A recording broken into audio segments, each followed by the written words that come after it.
Hello, I am Deepak Fadnis. Welcome back to this series of translations of the Abhangas of Saint Tukaram from Marathi into English. You may be aware that I am doing this with help from my friend Jayant Patil so that the people who do not understand Marathi will still be able to appreciate the poetry of Saint Tukaram and the greatness of Saint Tukaram. Saint Tukaram was a great devotee of the Lord Panduranga, Lord Vithala, that is, and his poetry is filled with love for the Lord, and he has also given a lot of good advice for the way a person should live his life. Today we are going to understand the meaning of Abhanga number 1003. This is similar to 1002. In this Abhanga, Saint Tukaram questions the behavior of people who are overly attached in the material world. They are indulgent and emotionally involved in the familial relationships, and they do not meditate on God's name.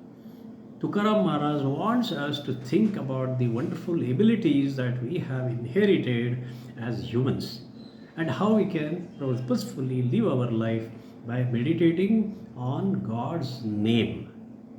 Let's listen to the Abhanga in Marathi first and then look at the translation verse by verse.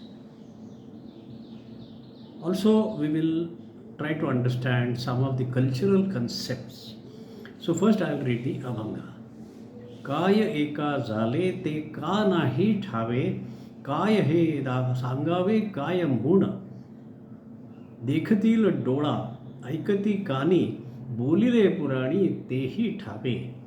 काय हे शरीर साचकी जाणार, सकळ विचार जाणती हा. का हे कळो नये आपुले आपणा, बाळत्व तारुण्य वृद्ध दशा. का हे आवडले प्रियापुत्र धन, काय कामा कोण कोणा आले. का हे जन्म वाया घातले उत्तम, का हे राम नाम न म्हणती. काय भूली यांसी पडली आता, देखती मरता अनेकांशी. काय करती हे बांधिल्या काळे, तुका म्हणे बळे वज्रपाशी. So the first line is, काय एका झाले ते का नाही ठावे, काय हे सांगावे काय म्हणून. How can these people not remember what has happened to so many other people due to their indulgence in the world? Those people who are overtly intelligent, they have perished without achieving anything, without getting God realization. So what has happened to these people and what can I tell these people, the ones who are ignorant? The second stanza. देखतील डोळा ऐकती कानी, बोलिले पुराणी तेही ठावे. These people know the condition of people who indulge overtly in the material world. They know how such people have perished. They also see with their own eyes and ears. They hear the stories and they know what is said in the Puranas, that they know it very well.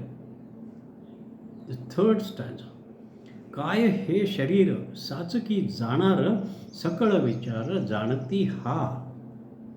They are well aware of the question about this body. Where will this body go? Is this body real or unreal?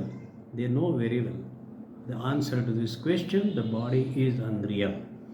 Let's see the fourth line. का हे कळो नये आपले आपणा, बाळत्व तारुण्य वृद्ध दशा. How they do not realize that it is the destiny of one's body to pass through the phases of childhood, youth and old age. The body is going to pass through the stages and ultimately it is going to be the end of the body, but not the end of the soul. So what do? Do you worry for the body? No, you don't. You have to worry for the soul. You have to think about the soul. That is the message. And then we go to the next fifth stanza. का हे आवडले प्रिया पुत्र धन काय कामा code कोणा आले. Why is there so much love for the wife, children, and money? Have these been useful at the end of life? That is a question to be answered. Sixth line. का हे जन्म via घातले उत्तम का हे राम नाम न म्हणती.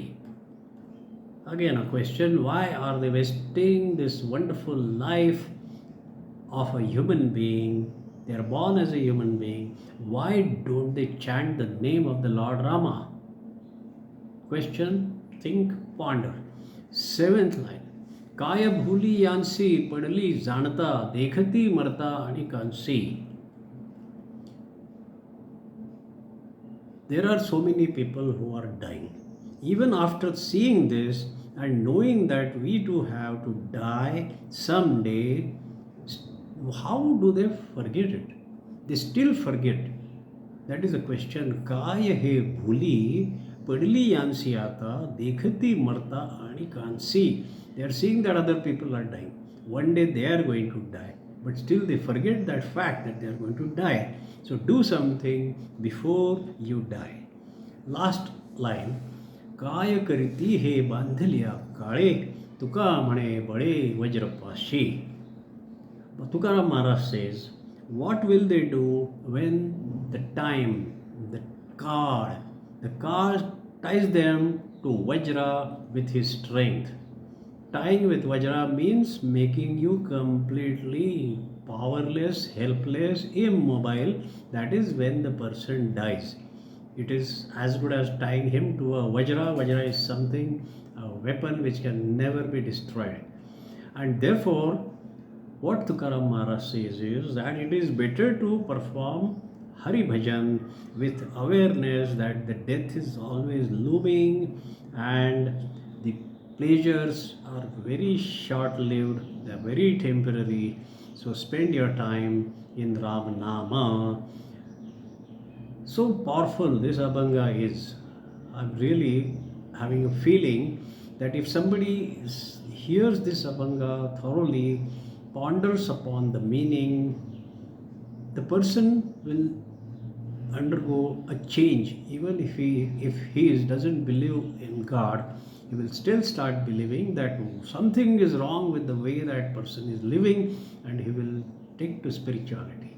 There are many ways of going into spirituality. You can chant Ram Nama, which is what Tukaram Maharaj advocates very strongly, or you can just go for meditation, or you can seek the help of a guru, and with only chanting with the guru mantra one can reach God.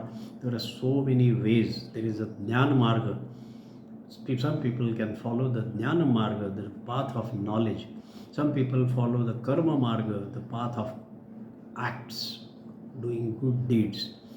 So this is something which Tukaram Maharaj is putting you on the thinking, and that's why he is asking so many questions. With this we come to the end of this translation. I hope you liked my translation. If you really liked them, please pass on this, please forward this, and let me hear your comments. Also, you can post your comments in the comments line. I thank you very much for being with me, and we will see you next time for Abhanga 1004. See you. Bye.